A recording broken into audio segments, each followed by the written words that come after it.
Yo, welcome back. This is Squishy with Squishy Gaming, and today we're back on Power Rangers Battle for the Grid.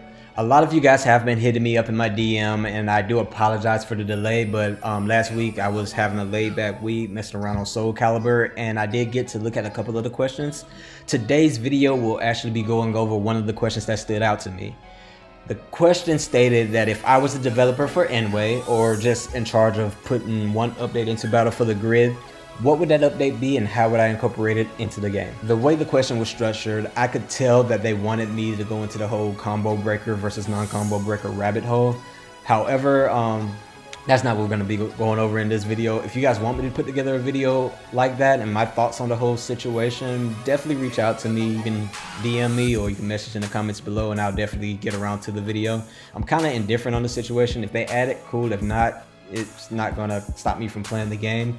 The biggest thing that I've been noticing with a lot of newer guys is they're not knowing exactly what they're getting caught up with. So Tuesdays and Thursdays we do have training lobbies. Definitely come and kick it with myself and Parker Ladd, and we'll try to go over a lot of stuff to help minimize that. But for this particular video, the characters that I would bring a level 3 to and how I would implement them into the game would be first and foremost Eric Myers. The easiest way to do a level 3 with Eric Myers, in my opinion, would be to do his Battleizer and give him an animated ult, because he already had to install super for his level 2. So for his level 3, if you got like the QX giving him his Battleizer form and he does like a dope combo, animated or not, that he could probably OTG off of at the end of the combo, that would actually be pretty lit for him. If for some reason they don't go that route and they're just looking for a way to give him a level 3, anything that incorporates his Q-Rex would be legit, because bringing Eric to Battle for the Grid without his Q-Rex was like one of the big things that I thought they dropped the ball with. It's like bringing Tommy to the game without his Dragon Sword. They just go hand in hand. But that brings us to our second character that I would be able to do a level 3 for, and that would be Cenozoic Blue Ranger. Being a lightning based character, Cenozoic Blue's kit could be kind of insane. Like if you look at how they did Kakashi's ult from Naruto Ultimate Ninja Storm 4, or how he was able to move lightning fast, or even if you look at the Raikage from Naruto, the lightning gave them like super speed. So if he had like some super speed like combo that he did, which left the character stunned, and then let's say like if they did off of the movie where the Pink Ranger's Pterodactyl grabbed his Zord and then all of a sudden it just dropped on the opponent, that would actually be pretty lit and kind of accurate to that one scene in the movie where they was able to knock that out.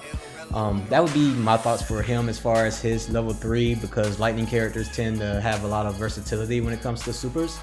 So I think his will be actually be pretty cool, even with the minimum footage and the fact that he's technically not even the real Billy from the movie, but I think they can still have a lot of fun with him.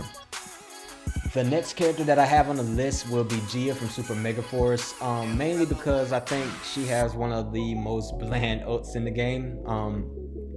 It's accurate to the TV show. They had just that slash or whatever, but if you look at the purpose of Mega Force, the purpose of Mega Force was actually the fact that they was able to use Ranger keys to turn into any other Rangers. So if she was actually able to transform into different forms, different Ranger form, and they did a combo that mixed, like let's say she was Chip from Mystic Force, who did like a lightning stun, then she transformed to the yellow chick from Wild Force, who was doing like an air combo with her swords, and then finished off by being let's say Dustin from Ninja Storm with the hammer, and that was the final hit for the combo. That would actually be pretty impressive for an animated combo for Gia.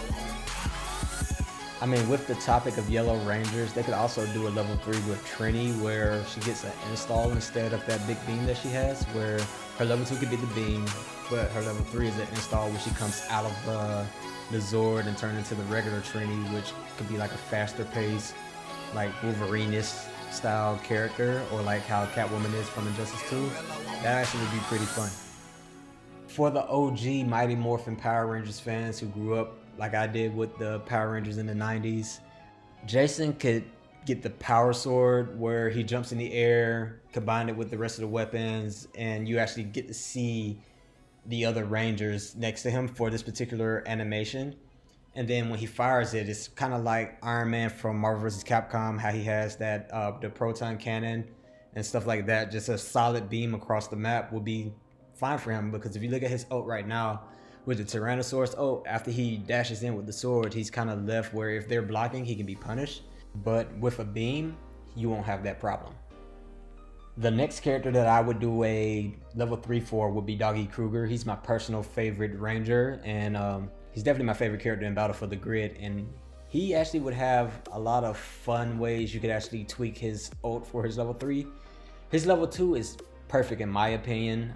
It's perfectly executed. The lightning, the shadow saber is very authentic to the TV show. But for his level 3, I would do something along the lines of what you do with Chris Redfield from Marvel vs. Capcom, and kind of mix him in with some solid Snake aspects. So the SPD Megazord in Battle for the Grid is not even his Megazord or Cat's Megazord. He actually drives the command center as his Megazord, so I would incorporate that into his level 3 where he jumps off the screen. And then just like Chris Redfield on Marvel vs. Capcom, he has the little tracking signal that he can use, and the player actually would just have to tap the button once they light up the target, and that'll basically be Doggy's ult for his level 3.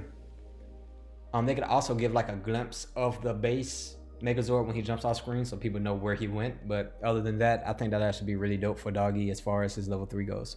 Villains would be just as cool. One that pops in my head would be Goldar. He could take the characters to that little secret spot where he always took the Red Ranger and the Green Ranger to scrap.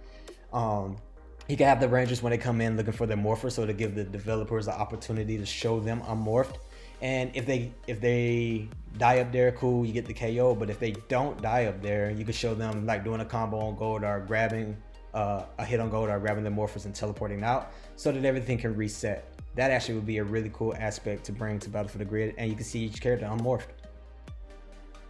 Again, I do appreciate everybody for shooting DMs. I will be getting to more of your questions.